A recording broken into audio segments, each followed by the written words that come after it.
बात करेंगे उस कहानी की जिसने न केवल भारत का इतिहास बदला बल्कि ये साबित किया कि कभी कभी कलम तलवार से भी ज्यादा ताकतवर होती है। ये कहानी है चाणक्य और चंद्रगुप्त मौर्य की। उस समय भारत पर शासन कर रहा था धनानंद, एक निर्दयी राजा जो गरीबों पर अत्याचार करता था। राज्य में भ्रष्टाचार, रिश्वत और अन्याय चरम पर था। इसी समय एक ब्राह्मण आया, चाणक्य। वह विद्वान था पर उसके अंदर जल रही थी आग अन्याय के खिलाफ और भारत को एकजुट करने की। एक दिन चाणक्य नंद के दरबार में पहुंचा राजा से न्याय की बात करने, पर राजा ने उसका मजाक उड़ाया और दरबार में बाल पकड़कर घसीट दिया। उसी पल चाणक्य ने धरती को छुआ और प्रतिज्ञा की, जब तक नंद वंश का विनाश नहीं कर दूंगा मैं अपने बाल नहीं बांधूंगा।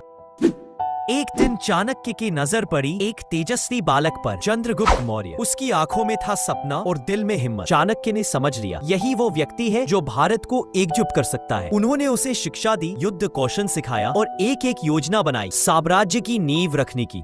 चाणक्य ने समझ लिया था सीधी लड़ाई से नंदों को हराना असंभव है, इसलिए उसने चालाकी से नंद साम्राज्य को भीतर से कमजोर किया। कभी व्यापारियों के रूप में, कभी सैनिकों के वेश में उन्होंने धीरे धीरे जनता का समर्थन जुटाया और फिर शुरू हुई वो लड़ाई जिसने भारत को एक नए युग में पहुंचा दिया।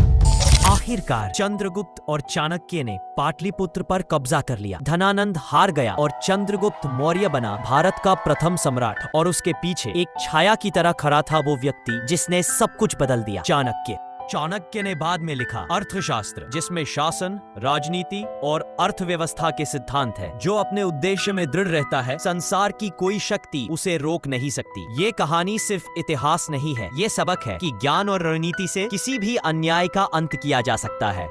तो दोस्तों, ये थी कहानी चाणक्य और चंद्रगुप्त मौर्य।